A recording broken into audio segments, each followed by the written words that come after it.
Assalamualaikum warahmatullahi wabarakatuh. Apa kabar semua? Selamat pagi pada mahasiswa-mahasiswi STAI Al-Aqidah Al-Hasyimiyah yang sedang mengikuti mata kuliah evaluasi pembelajaran hari ini. Mudah-mudahan kehadiran kita pagi ini mendapat barokah dari Allah Subhanahu wa Ta'ala dan kebersamaan kita walaupun dalam jarak yang jauh, ya, yaitu pembelajaran sistem daring. Mudah-mudahan membawa keberkahan buat kita semua. Kita buka pelajaran kita dengan membacakan Quran Surat Al-Fatihah.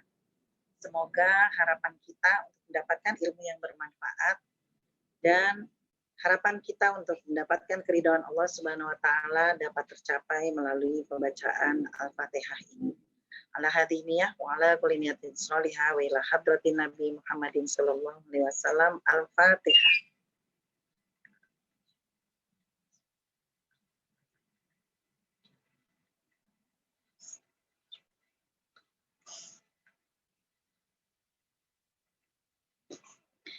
Baik, saya mungkin akan memasuki pelajaran kedua, yaitu lanjutan dari pembahasan sebelumnya tentang ruang lingkup evaluasi pembelajaran. Kalau sebelumnya, ruang lingkup evaluasi pembelajaran dalam perspektif domain hasil belajar, kali ini saya akan melanjutkan ruang lingkup evaluasi pembelajaran dalam perspektif sistem pembelajaran. Nah, ruang lingkup evaluasi pembelajaran dalam perspektif sistem pembelajaran apa saja sih, gitu ya? Program pembelajaran yang pertama adalah program pembelajaran yang meliputi tujuan pembelajaran umum atau kompetensi dasar kalau sekarang ya disebutnya, yaitu target yang harus dikuasai peserta didik dalam setiap pokok atau bahasan. Jadi tujuan pembelajaran umum atau kompetensi dasar tadi yaitu target ya, target yang harus dikuasai peserta didik. Jadi peserta didik itu harus menguasai hal itu. Apa? Nanti di situ dijelaskan di dalam materi pelajaran. Kemudian dalam setiap pokok atau bahasan. Jadi setiap pokok bahasan apa nih targetnya? Seperti itu ya. Yang kedua, apalagi program pembelajaran meliputi isi atau materi pembelajaran, yaitu isi kurikulum yang berupa topik atau pokok bahasan beserta perinciannya dalam setiap bidang studi. Nah, kurikulum yang berupa topik atau pokok bahasan ini harus diperinci ya dalam setiap bidang studi apa saja. Jadi nanti kalau Anda sedang menyusun kurikulum atau sedang menyusun program pembelajaran, misalnya seperti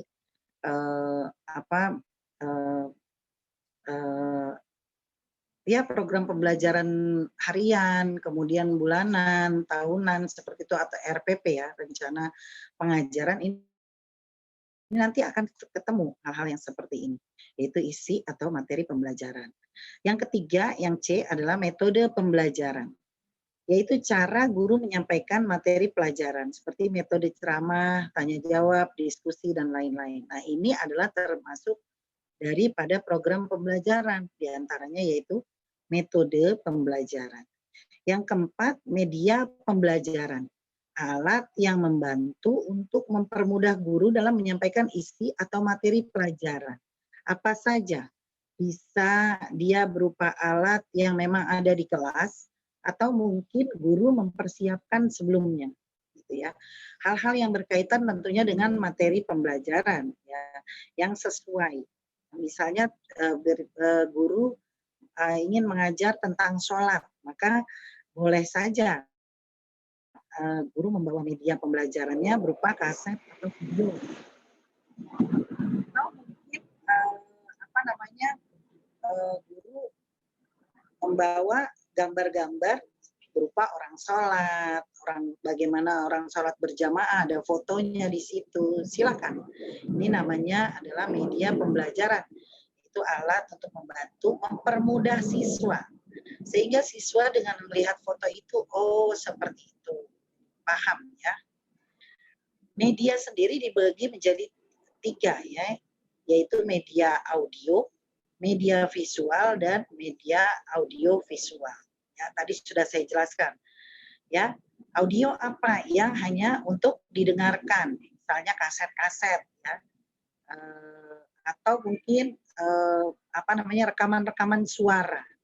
Lalu media visual tadi gambar-gambar ya, atau audio visual. Di situ adalah gabungan antara apa namanya, gambar berikut suaranya ya, seperti video tadi. Lalu apalagi program pembelajaran, sumber belajar, yaitu meliputi pesan, apa namanya, bahan, alat, teknik, dan latar.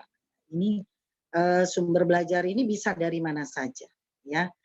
Nah, yang terakhir ada lingkungan, terutama lingkungan sekolah dan lingkungan keluarga, seperti itu. Nah, hal-hal ini adalah apa namanya, yang termasuk dalam ruang lingkup pembelajaran dalam perspektif sistem pembelajaran. Ada satu lagi yang belum, yaitu penilaian proses dan hasil belajar, baik menggunakan tes ataupun non-tes. Nah, ini termasuk dalam program pembelajaran ya. Lalu yang kedua apalagi yang meliputi ruang lingkup evaluasi pembelajaran dalam perspektif sistem pembelajaran. Nah, jadi ini masuk dalam sistem pembelajaran. Apalagi yang nomor 2, program pelaksanaan pembelajaran. Ya, kalau tadi adalah program pembelajarannya. Kalau sekarang yang kedua adalah program pelaksanaan pembelajaran. Apa saja meliputi kegiatan, ya, kegiatan pelaksanaan pembelajaran, ya, kegiatan meliputi jenis kegiatan, prosedur pelaksanaan, sarana pendukung, dan lain-lain. Apapun kegiatan yang dilakukan pada saat pembelajaran berlangsung, ya, pelaksanaan pembelajaran berlangsung, ya, itulah disebut kegiatan. Nah, jenis kegiatannya apa? Banyak sekali ya. Ada kegiatan mulai dari masuk kelas, upacara dan sebagainya, berbaris, kemudian masuk kelas, kemudian pembukaan pembelajaran, kemudian menjelaskan isi materi, kemudian ada dan lain-lain ya. Ini yang disebut kegiatan. Nah, apapun baik yang di kelas maupun di luar kelas ya, sarana pendukung dan lain-lain itu termasuk kegiatan. Lalu yang kedua adalah guru, terutama dalam menyampaikan materi ya.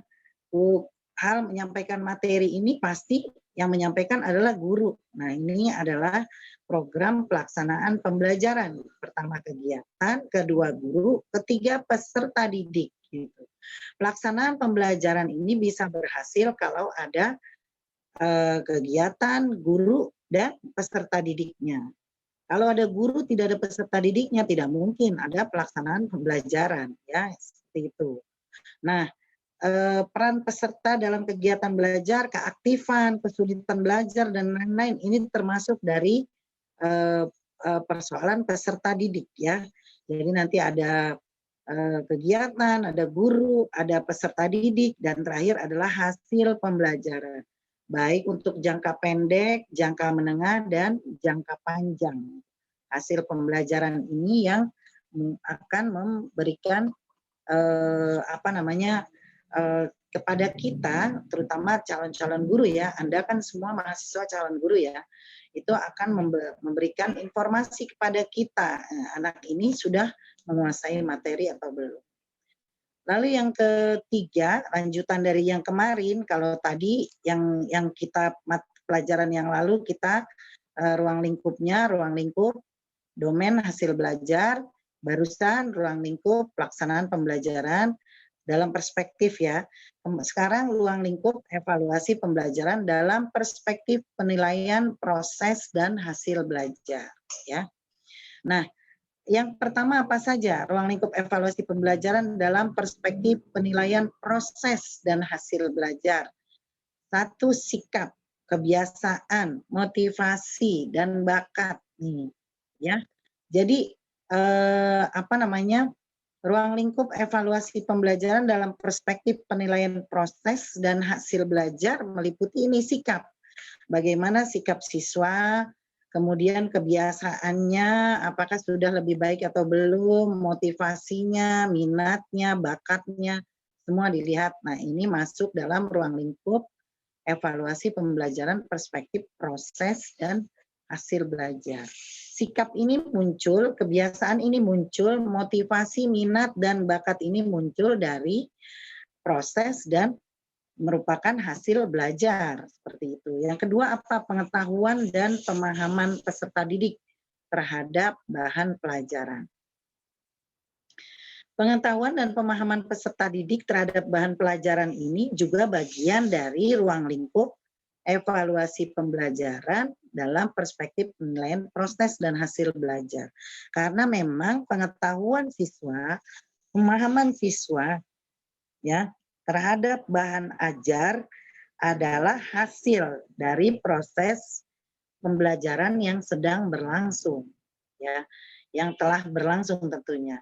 Kemudian yang ketiga, kecerdasan peserta didik. Nah, ini kecerdasan peserta didik ini juga salah satu ruang lingkup evaluasi pembelajaran dari perspektif penilaian proses dan hasil belajar. Kecerdasan peserta didik, nah dari sini dari mana tahunya? Nanti dari evaluasi ya. Tapi evaluasi yang perspektif penilaian proses gitu. Bagaimana proses itu berlangsung. Selanjutnya yaitu kecerdasan peserta didik. Selanjutnya mohon maaf, perkembangan jasmani atau kesehatan, dan yang terakhir adalah keterampilan. Sama, perkembangan jasmani atau kesehatan dan terakhir keterampilan itu juga adalah hasil daripada proses dan hasil belajar peserta didik. Selanjutnya, ruang lingkup evaluasi pembelajaran dalam perspektif penilaian berbasis kelas. Nah, ini agak agak berat ya, tapi memang ruang lingkup evaluasi pembelajaran ini memang luas.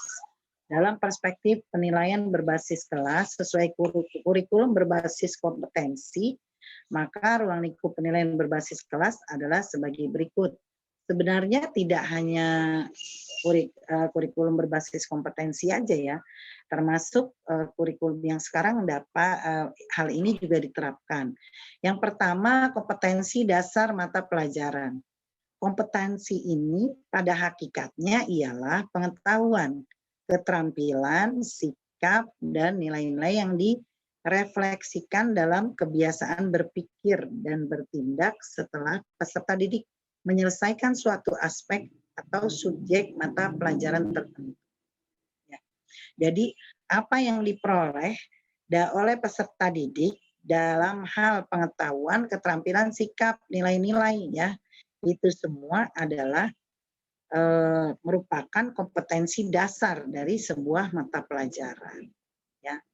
Nah, yang kedua kompetensi rumpun pelajaran. Ya.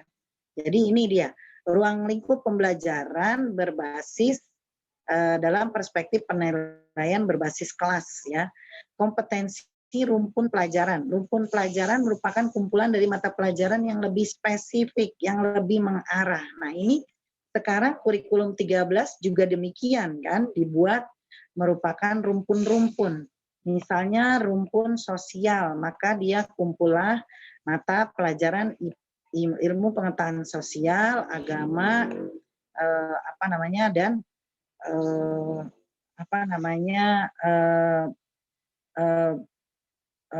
BK ya, bimbingan konseling seperti itu. Jadi memang semua berumpun.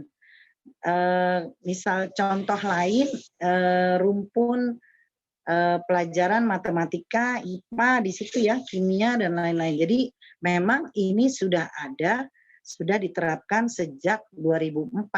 Hanya pelaksanaan yang lebih spesifik yaitu di saat ini dalam kurikulum 13. Selanjutnya kompetensi lintas kurikulum. Kompetensi ini merupakan kompetensi yang harus dikuasai peserta didik melalui seluruh rumpun pelajaran dalam kurikulum. Jadi lintas kurikulum, artinya begini, si peserta didik harus bisa menerapkan pelajaran agama misalnya pengetahuan tentang, kebesaran Allah dalam menciptakan matahari misalnya. Nah, nanti bisa dibuat lintas kurikulum bahwa, terbitnya matahari itu terjadi karena bla bla bla. Itu kan nanti kaitannya dengan kurikulum, dalam IPA ya, dan seterusnya. Jadi itu namanya kompetensi lintas kurikulum. Kemudian kompetensi tamatan. Kompetensi ini merupakan pengetahuan, keterampilan, sikap, dan nilai-nilai yang direfleksikan dalam kebiasaan berpikir dan bertindak setelah peserta didik menyelesaikan jenjang pendidikan tertentu. Setelah lulus, nanti bagaimana pengetahuan, keterampilan peserta didik. Nah, ini nanti eh, jadi nanti terlihat setelah lulus. Kemudian pencapaian keterampilan hidup. Ya, pencapaian keterampilan hidup itu diantaranya yaitu penguasaan berbagai kompetensi dasar, kompetensi lintas kurikulum, kompetensi rumpun pelajaran, dan kompetensi tamatan melalui berbagai pengalaman belajar dapat memberikan efek positif dalam bentuk kecakapan hidup, life skill. Nah, ini dia ruang lingkup yang diperoleh dari hasil belajar, termasuk adalah pencapaian keterampilan hidup, ya, life skill ya. Baik, selanjutnya yaitu definisi aspek-aspek unsur penilaian. Nah, ini. Definisi aspek unsur penilaian, pertama aspek kognitif ya. Ranah kognitif adalah ranah yang mencakup kegiatan mental atau otak ya. Menurut Bloom, nah ini terkenal dengan taksonomi Bloom ya, pakar pendidikan khususnya evaluasi belajar, yaitu segala upaya yang menyangkut aktivitas otak adalah termasuk dalam ranah kognitif. Ranah kognitif ini berhubungan dengan kemampuan berpikir, termasuk di dalamnya kemampuan menghafal, memahami, mengaplikasi, menganalisis, mensintesis, dan kemampuan mengevaluasi. Dalam ranah kognitif itu terdapat 6 aspek atau jenjang proses berpikir ya, mulai dari jenjang terendah sampai dengan jenjang yang paling tinggi. Nah, 6 jenjang itu apa saja? Yang pertama adalah pengetahuan, hafalan, ingatan, knowledge. Nah, ini dia. Ini yang pertama nih, jenjang daripada aspek kognitif dalam perspektif aspek unsur penilaian. Ya. Kemampuan seorang untuk mengingat kembali atau recall atau mengenal kembali tentang nama, istilah, ide, rumus-rumus, dan sebagainya, tanpa mengharapkan kemampuan untuk menggunakannya, ini termasuk dalam pengetahuan, tadi hafalan, ingatan, knowledge. Pengetahuan atau ingatan adalah merupakan proses berpikir yang paling rendah. Nah, ini pengetahuan, hafalan, ingatan, knowledge, ini masuk standar yang paling rendah. Salah satu contoh hasil belajar kognitif pada jenjang pengetahuan adalah dapat menghafal rukun Islam, ini contohnya ya, dan menuliskannya dengan berurutan sebagai salah satu materi pelajaran kedisiplinan yang diberikan oleh guru pendidikan agama Islam di sekolah. Itu contohnya ya. Ini namanya pengetahuan. Nah, ketika si anak dapat menghafal rukun Islam itu baru pada tahap tingkat terendah ya, tingkat yang paling standar ya, yaitu pengetahuan, hafalan, ingatan, knowledge, itu paling standar. Lalu sebenarnya apa sih Bu yang lebih tinggi? Oh, lebih tinggi dari pengetahuan adalah pemahaman, comprehension ya. Pemahaman yaitu kemampuan seseorang untuk mengerti atau memahami sesuatu setelah sesuatu itu diketahui dan diingat gitu. Jadi setelah dia hafal, dia paham tidak gitu. Dengan kata lain, memahami adalah mengetahui tentang sesuatu dan dapat melihat dari berbagai segi. Seorang peserta didik dikatakan memahami sesuatu memahami sesuatu maksudnya, apabila ia dapat memberikan penjelasan atau memberikan uraian yang lebih rinci tentang hal itu dengan menggunakan kata-katanya sendiri, ya. Pemahaman merupakan jenjang kemampuan berpikir yang setingkat lebih tinggi dari ingatan atau hafalan nih, pemahaman tuh. Jadi dia lebih tinggi setingkat dari hafalan. Sudah mulai bisa bukan hanya hafal tapi bisa menjelaskan, bisa menguraikan gitu ya dengan baik apa yang dia hafalkan. Nah, salah satu contoh dari hasil belajar ranah kognitif ini pada jenjang pemahaman, ini contohnya ya, peserta didik dapat menjawab pertanyaan guru bahasa Indonesia misalnya mengenai unsur-unsur intrinsik cerita pendek dengan memberi contoh menggunakan kalimat sendiri. Nah, kalian kan nanti kan Anda kan semua akan menjadi guru nih, gitu ya. Nah, bisa guru apa aja. Kalau guru agama ya dia bisa menjelaskan lebih rinci. Rukun Islam. Rukun Islam ada 5. Yang pertama ya kan apa namanya rukun bisa dengan lagu ya, misalnya untuk lebih menarik rukun Islam yang 5, syahadat, sholat, puasa dan seterusnya. Nah, dia udah bisa menjelaskan syahadat itu gitu. Bukan hanya hafal ya, syahadat, sholat, puasa, apalagi pakai lagu seperti tadi ya, zakat,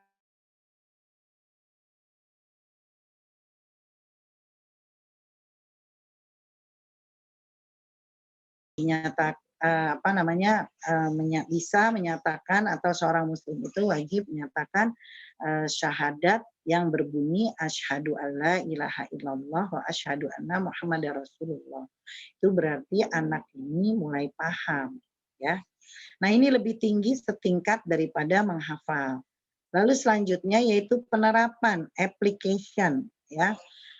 Adalah kesanggupan seseorang untuk menerapkan atau menggunakan ide-ide umum ya, tata cara atau metode-metode, prinsip-prinsip, rumus-rumus, teori-teori dan sebagainya dalam situasi yang baru dan konkret. Jadi dia bisa menjelaskan apa namanya menerapkan atau menggunakan ide-ide sendiri gitu ya, yang secara umum aja.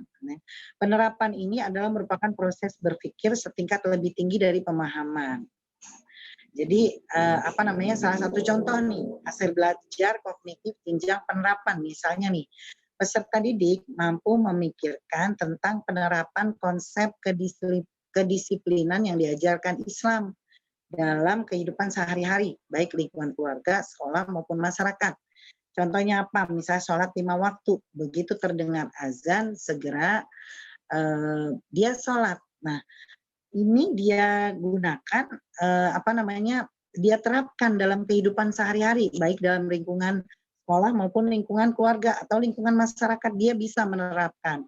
Setiap kali azan, sholat asar dia segera ke masjid berjamaah misalnya. Kalau perempuan di rumah, dia langsung ambil wudhu sholat. Nah ini sudah pada tingkat penerapan, application. Ini lebih tinggi daripada pemahaman jenjangnya, ya. Dan jenjang selanjutnya yaitu jenjang analisis, gitu ya. Nah ini lebih tinggi dari jenjang ini lebih tinggi dari jenjang aplikasi. Kalau tadi aplikasi ya, ini sudah menganalisa kemampuan untuk merinci atau menguraikan suatu bahan atau keadaan menurut bagian-bagian yang lebih kecil dan mampu memahami hubungan di antara bagian-bagian atau faktor-faktor yang satu dengan faktor-faktor lainnya ya. Ini lebih tinggi daripada aplikasi. Contohnya nih, si anak dapat merenung dan memikirkan dengan baik tentang wujud nyata dari kedisiplinan seorang siswa di rumah, di sekolah, dan di dalam kehidupan sehari-hari di tengah masyarakat. Bahwa kedisiplinan itu merupakan bagian dari ajaran Islam, berarti dia sudah menganalisis tersebut. Nah, jenjang ini lebih tinggi dari jenjang aplikasi tadi, penerapan. Lalu, apalagi jenjang yang lebih tinggi dari analisis, tidak sampai di analisis aja. Ternyata ada kemampuan sintesis, kemampuan berpikir yang merupakan kebalikan dari proses berpikir analisis. Ya, sintesis merupakan suatu proses yang memadukan bagian-bagian atau unsur-unsur secara logis sehingga menjelma menjadi suatu pola yang struktur atau membentuk pola baru. Seperti itu ya. Salah satu hasil belajar kognitif dari jenjang sintesis ini adalah peserta didik dapat menulis karangan tentang pentingnya kedisiplinan sebagaimana telah diajarkan oleh Islam. Nah ini udah lebih tinggi daripada analisa. Kalau tadi baru sampai analisa, ini sampai sintesis. Dia sudah bisa menulis karangan tentang pentingnya kedisiplinan. Ya, tadi hanya menganalisa, oh ternyata orang itu hidup harus disiplin dan disiplin ini bagian dari ajaran Islam. Nah, sekarang dia udah mulai sampai kepada tingkat menulis. Nah, menulis ini adalah jenjang lebih tinggi dari analisis ya, analisa. Lalu yang lebih tinggi dari apalagi ada lagi tidak sih dari jenjang sintesis tadi yang sudah bisa menulis dalam tulisan ada, yaitu jenjang penilaian, penghargaan, evaluasi. Yaitu evaluation, adalah merupakan jenjang berpikir paling tinggi dalam ranah kognitif dan taksonomi Bloom ya. Penilaian atau evaluasi di sini merupakan kemampuan seseorang untuk membuat pertimbangan terhadap suatu kondisi, nilai atau ide. Ya. Misalkan jika seorang dihadapkan pada beberapa pilihan, maka ia akan mampu memilih satu pilihan yang terbaik sesuai dengan patokan-patokan atau kriteria yang ada, seperti itu. Salah satu contoh hasil belajar kognitif jenjang evaluasi adalah peserta didik mampu menimbang-nimbang tentang manfaat yang dapat dipetik ya oleh seseorang yang berlaku disiplin atau dapat menunjukkan akibat-akibat negatif bagi orang yang tidak menjalankan disiplin atau malas menjalankan disiplin. Jadi dia udah mulai bisa menimbang. Ini mengevaluasi, oh kalau saya disiplin begini, kalau saya tidak disiplin begini. Ini jenjang yang lebih tinggi daripada jenjang sintesis tadi. Ya, lebih tinggi daripada jenjang sebelum-sebelumnya. Ya. Nah, keenam, jenjang berpikir ranah kognitif bersifat kontinum. Ya. Di mana ranah yang lebih tinggi meliputi semua ranah yang ada di bawahnya. Jadi memang seperti itu. Jadi dia menilai lalu berpikir untuk membanding-bandingkan ya, mengevaluasi gitu. Pasti dia mulai berpikirnya dari awal dong, dari tadi, dari mulai hafalan, kemudian mulai menganalisa dan seterusnya. Aplikasi gitu kan, baru nanti pada tahap tentang penilaian, penghargaan atau evaluation. Itu tadi ranah kognitif. Yang tertinggi adalah evaluasi, di mana si peserta didik mampu menimbang-nimbang mana yang lebih baik, mana yang tidak, dan bisa mengambil keputusan yang terbaik, gitu ya. Nah sekarang ranah aspek afektif ya. Ranah afektif adalah ranah yang berkaitan dengan sikap dan nilai. Ranah afektif mencakup watak, perilaku, seperti perasaan, minat, sikap, emosi, dan nilai. Beberapa pakar mengatakan bahwa sikap seseorang dapat diramalkan perubahannya bila seseorang telah memiliki kekuasaan kognitif tingkat tinggi. Ya. Ranah afektif menjadi lebih rinci ke dalam 5 jenjang. Nah, kalau tadi ranah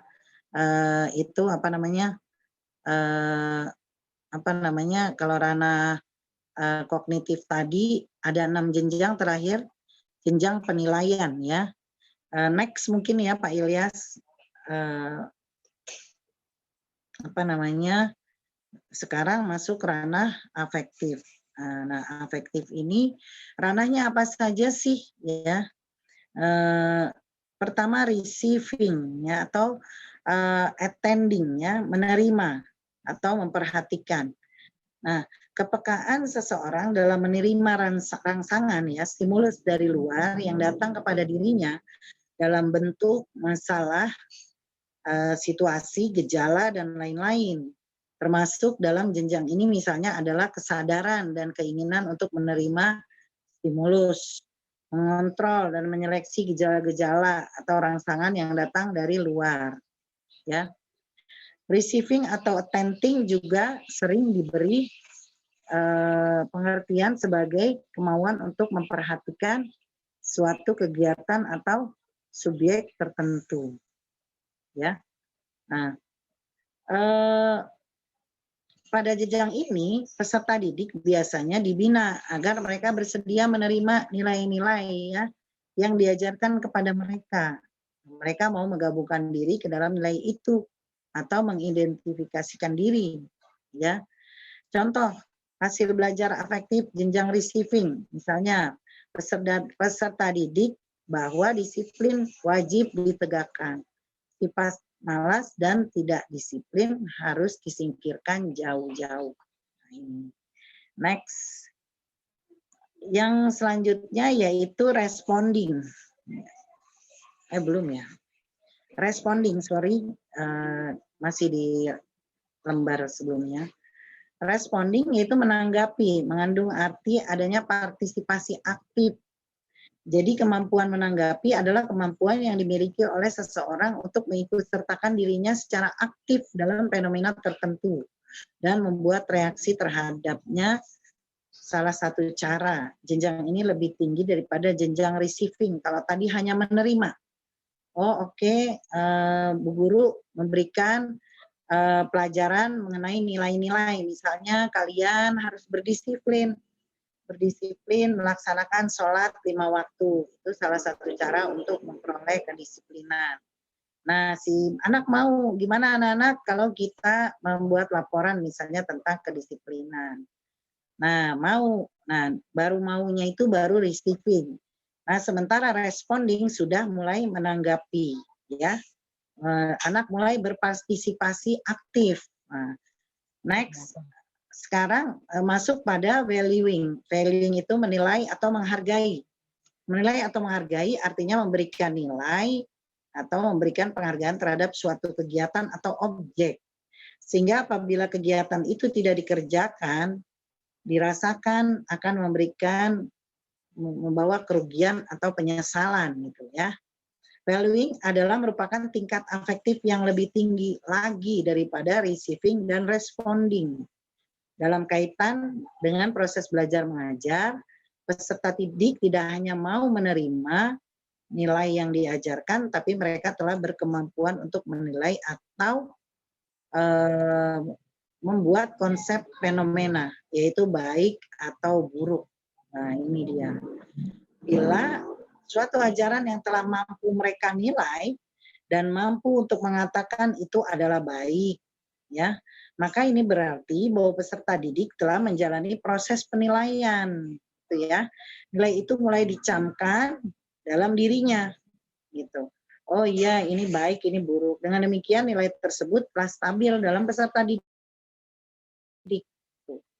Contohnya nih, contoh hasil belajar afektif jenjang valuing adalah nih, tumbuhnya kemampuan yang kuat pada diri peserta didik untuk berlaku disiplin, baik di sekolah, di rumah, maupun di tengah-tengah kehidupan masyarakat. Nah, ini, valuing ini lebih tinggi daripada tadi ya, receiving dan responding. Ya, ini valuing, udah mulai menilai gitu ya, menilai baik-baik. Kemudian organization, mengatur atau mengorganisasikan. Organizing, mempertemukan perbedaan nilai. Nah, ini organization nih, dia mengorganisir si siswa mulai mengorganisir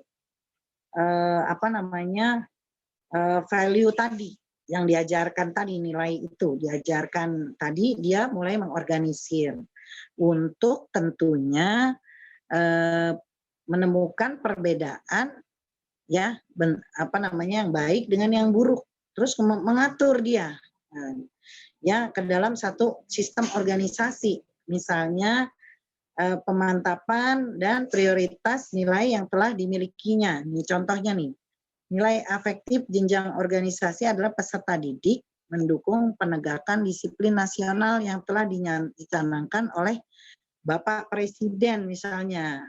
pada peringatan Hari Kemerdekaan. Artinya yang sudah ditentukan oleh pemerintah. Dia sudah mulai mengorganizing.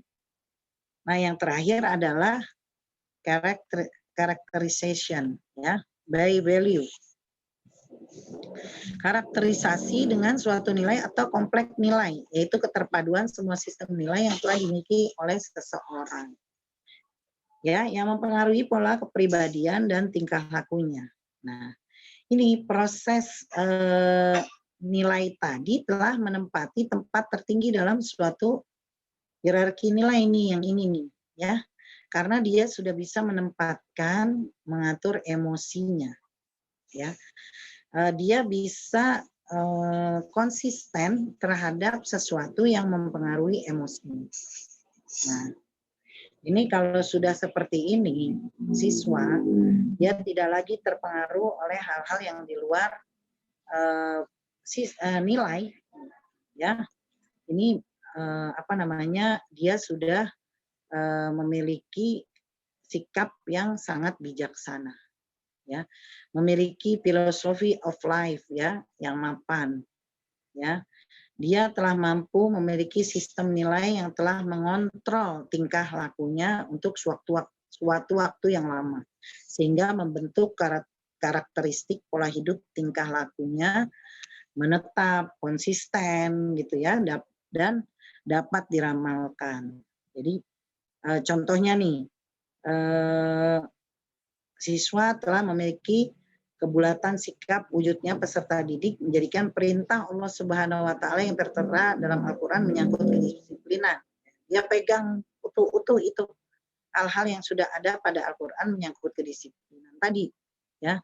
Dan dia pegang di rumah maupun di sekolah. Nah, yang terakhir yaitu ranah psikomotor. Ranah psikomotor merupakan ranah yang berkaitan dengan keterampilan atau skill atau kemampuan bertindak setelah seseorang menerima pengalaman belajar tertentu, ya. Nah, ranah psikomotor adalah ranah yang berhubungan dengan aktivitas fisik, ya, misalnya lari, melompat, melukis, menari, dan sebagainya. Hasil belajar ranah psikomotor dikemukakan oleh Jim Simpson, ya, pada tahun 1906. Yang menyatakan bahwa hasil belajar psikomotor ini tampak dalam bentuk keterampilan atau skill dan kemampuan bertindak individu.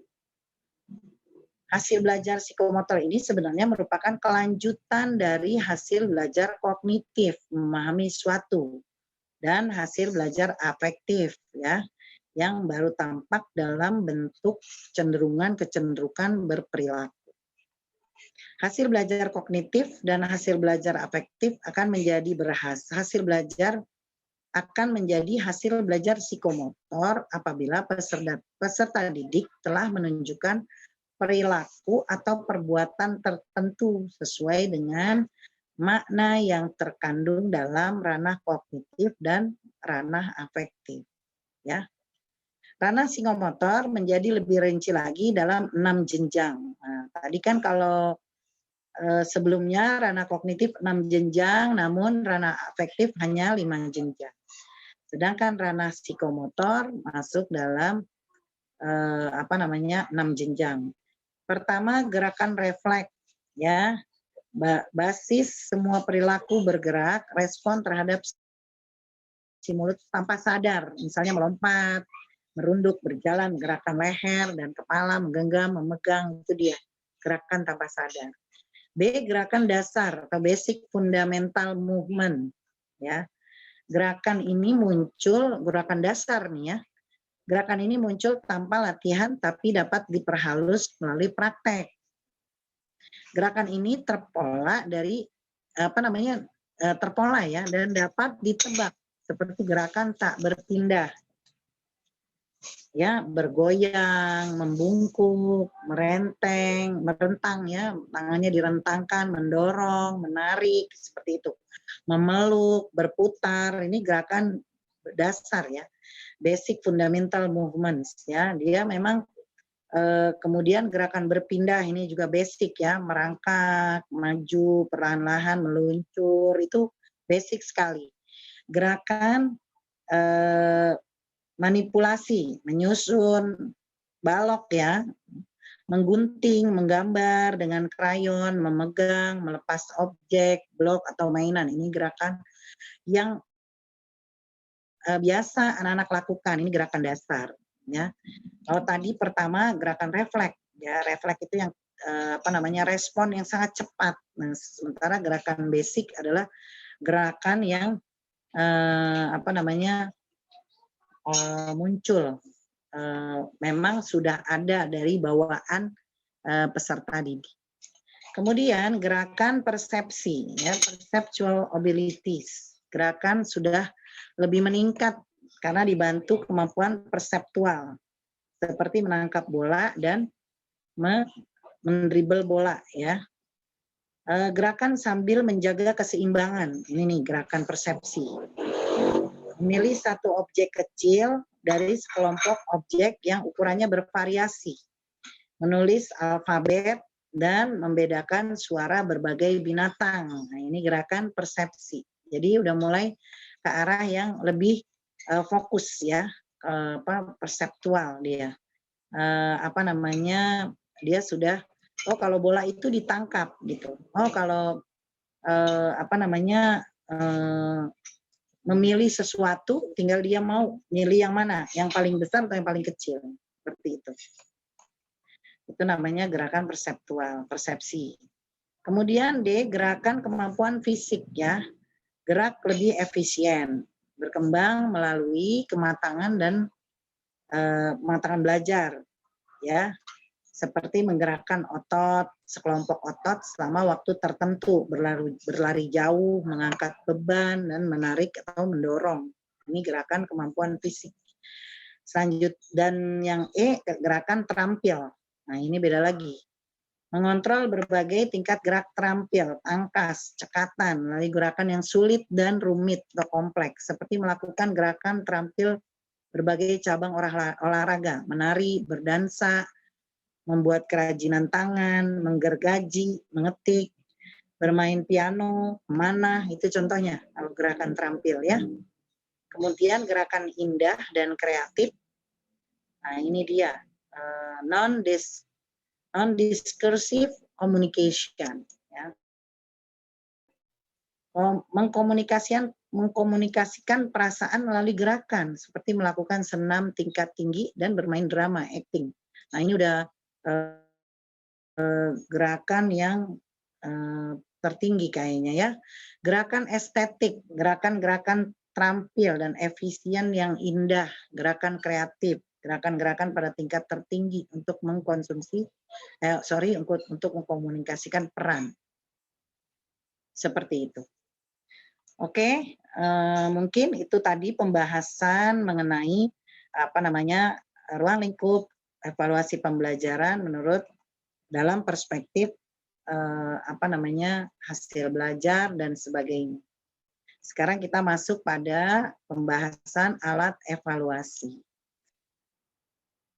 Secara umum, alat evaluasi dibedakan menjadi dua jenis, yaitu tes dan non-tes. Ya. Tes apa aja? Tes adalah alat atau prosedur yang dipergunakan dalam rangka pengukuran dan penilaian. Ya. Dapat berupa pertanyaan, perintah, dan petunjuk yang ditujukan kepada peserta didik untuk mendapatkan respon sesuai dengan petunjuk tersebut, ya, dengan tujuan untuk mengukur tingkat kemampuan seseorang atau mengungkap aspek tertentu dari orang yang dikenai tes, ya. Jadi tes untuk mengukur tingkat kemampuan seseorang, ya. Lalu non tes, ya, adalah prosedur penilaian yang ditujukan untuk menilai hasil belajar dari aspek tingkah laku, seperti menilai aspek afektif dan aspek keterampilan psikomotorik. Nah, ini non-tes. Ditinjau dari segi pelaksanaan tes terdiri dari 3 jenis, yaitu tes tertulis, written test, yaitu alat penilaian yang harus dijawab oleh siswanya, tes tertulis. Meliputi apa aja sih? Tes bentuk uraian, yaitu Semua tes yang pertanyaannya membutuhkan jawaban dalam bentuk uraian.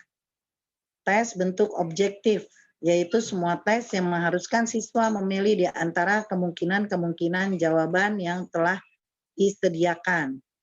Memberi jawaban singkat atau mengisi jawaban pada kolom titik-titik yang telah disediakan. Saya rasa Anda semua paham ya. Lalu tes lisan. Tadi tes tertulis ya, ada tes bentuk uraian, ada tes bentuk objektif. Saya rasa paham ya.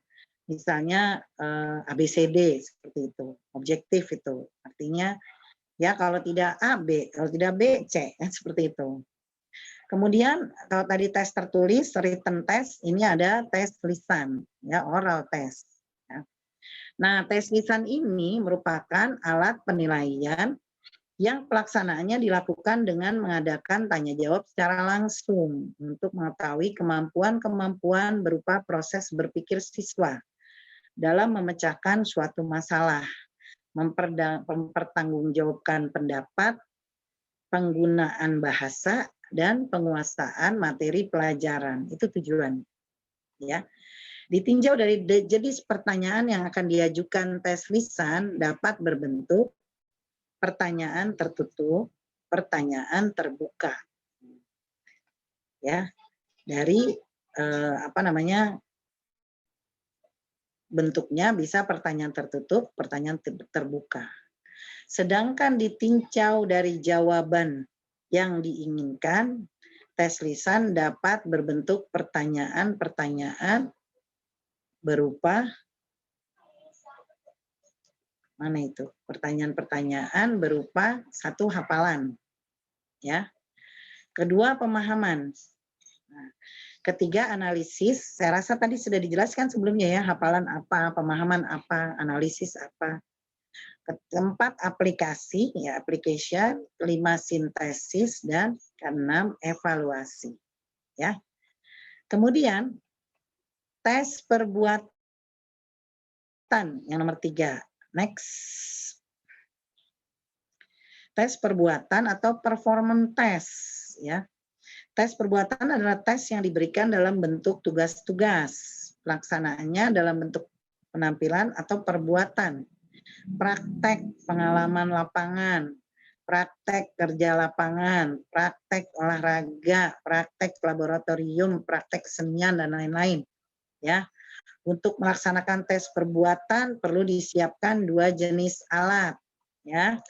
Biasanya yang pertama yaitu lembaran tugas kerja yang berisi deskripsi mengenai instruksi atau petunjuk yang jelas sehingga siswa mengetahui secara tepat apa yang akan dilaksanakan. Yang kedua, lembaran pengamatan yang digunakan untuk menilai tingkah laku siswa selama proses pelaksanaan tugas sampai kepada hasil yang dicapai. Ya. Ditinjau dari segi pelaksanaan non-tes. Nah, ini yang non-tes nih. Yang pertama apa? Wawancara. Wawancara atau interview, ya. Ini suatu metode atau cara yang digunakan untuk mendapatkan jawaban dari responden dengan jalan tanya jawab sepihak, ya. Kita yang bertanya, ya. Dikatakan sepihak karena dalam wawancara ini responden tidak diberi kesempatan sama sekali untuk mengajukan pertanyaan. Tugasnya responden hanya menjawab, ya. Yang kedua, pengamatan atau observasi. Nih, yang bersifat non-tes, ya. Pengamatan merupakan suatu cara yang tepat untuk menilai perilaku dengan mengadakan pengamatan dan pencatatan secara sistematis terhadap fenomena-fenomena yang sedang dijadikan sasaran pengamatan, ya. Jadi jadi yang sifatnya non-tes pertama wawancara, kedua observasi, ya. Yang ketiga yaitu kuesioner atau angket.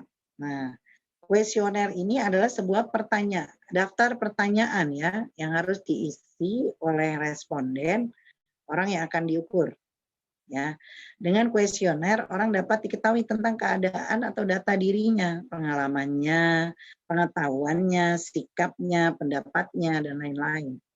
Kuesioner dapat berupa kuesioner terbuka dan kuesioner tertutup atau kombinasi dari keduanya.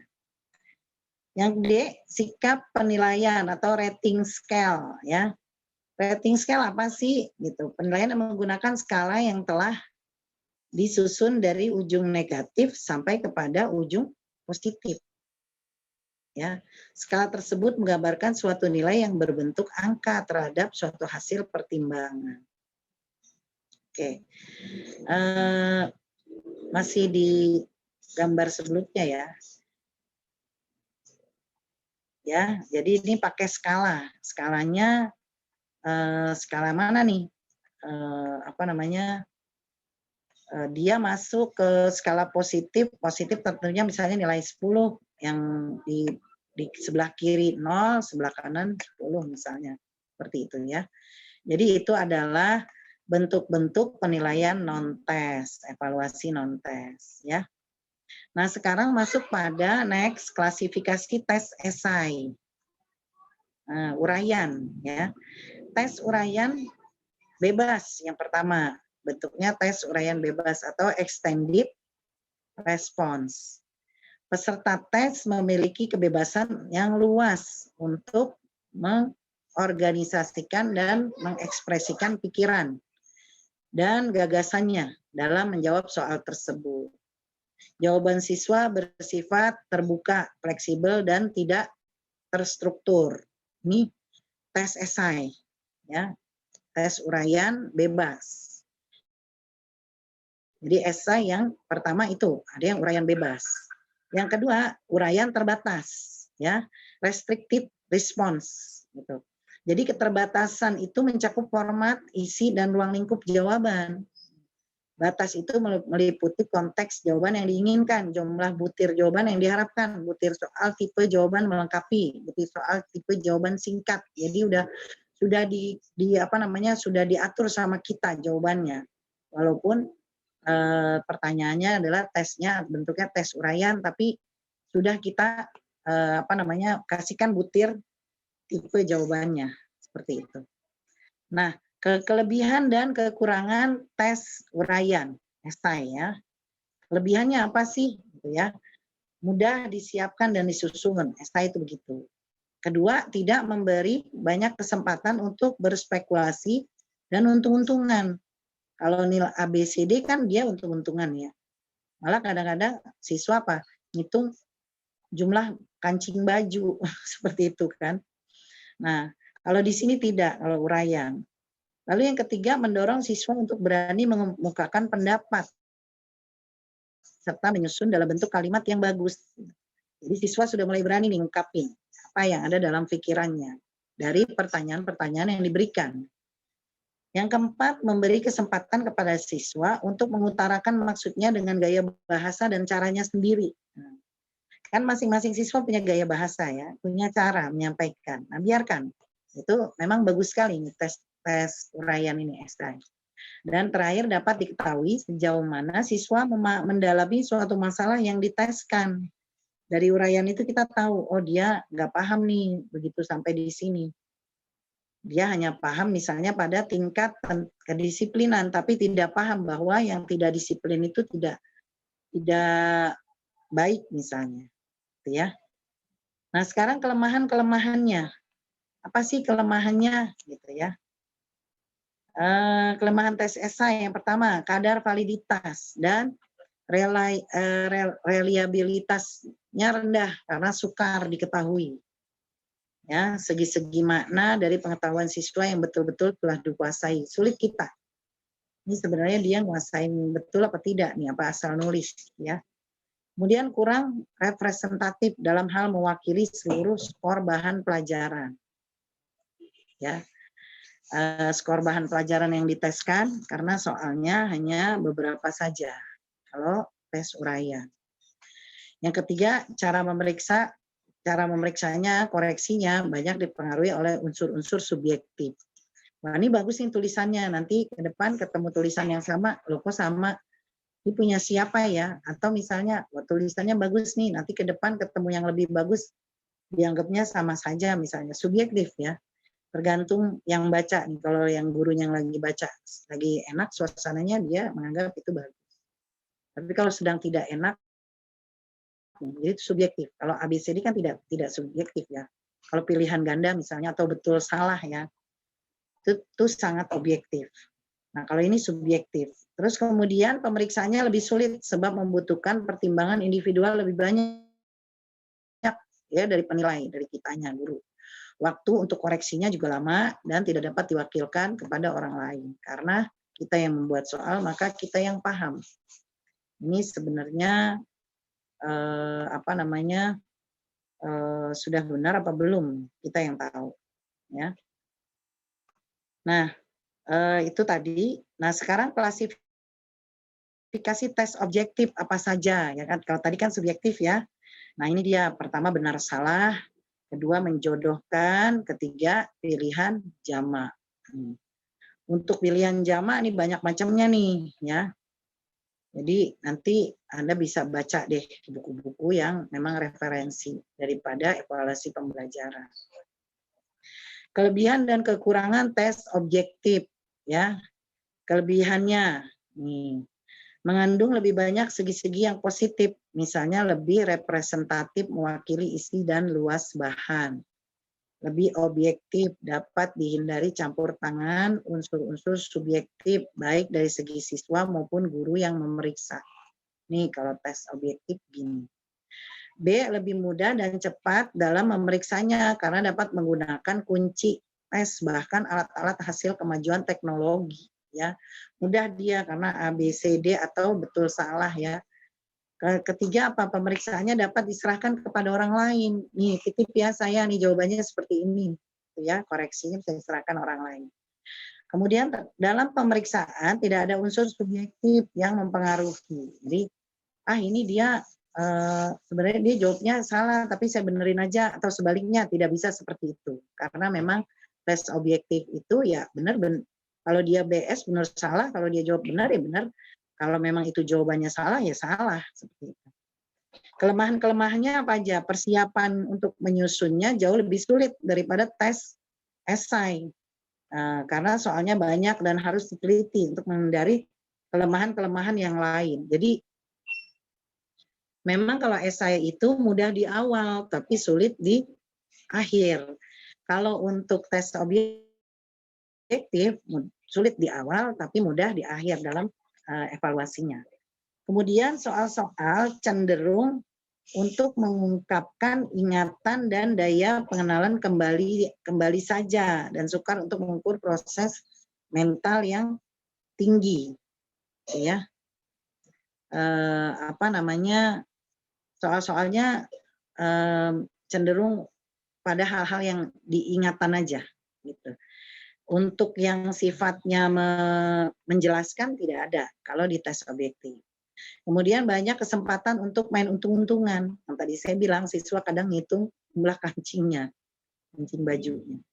Kemudian kerjasama antar siswa pada waktu mengerjakan soal tes lebih terbuka. Ya itulah ada kekurangan, ada kelebihan di masing-masing bentuk tes subjektif maupun objektif seperti itu. Oke, selanjutnya saya mungkin ingin memberikan referensi kepada Anda semua sebagai mahasiswa STAI Al-Aqidah agar lebih lebih paham tentang evaluasi ini ya.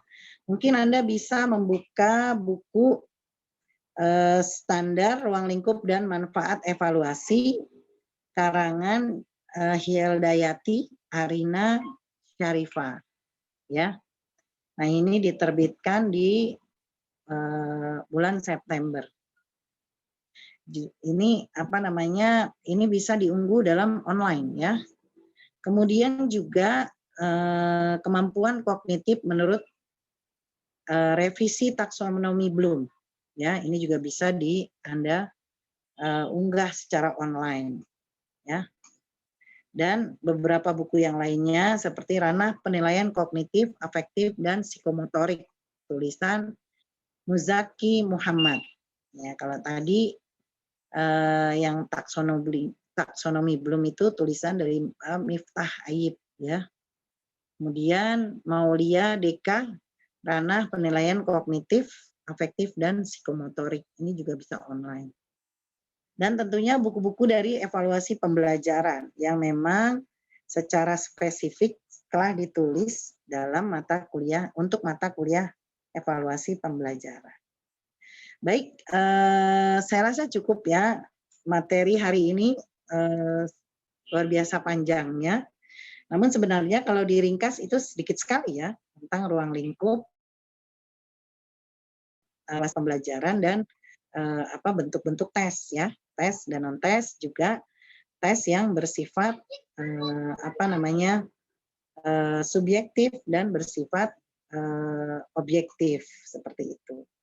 Kalau Anda sudah mendengarkan nanti, silakan disimak, diulang-ulang agar lebih paham ya penjelasannya. Baik, dari saya demikian untuk materi hari ini. Jika ada hal-hal atau penyampaian yang kurang, yang dirasa kurang, saya sebagai manusia mohon maaf karena memang hanya sebatas itu yang dapat saya sajikan untuk Anda semua. Sekali lagi selamat belajar, selamat memahami, dan sekali lagi saya sampaikan permohonan maaf dan juga ucapan terima kasih kepada Sai Al-Aqidah Al-Hashimiyah yang sudah mendukung baik secara moral maupun material agar terbitnya kuliah evaluasi pembelajaran hari ini. Demikian, kurang lebihnya mohon maaf. Wallahul muwaffiq ila aqwamit thoriq. Wassalamualaikum warahmatullahi wabarakatuh.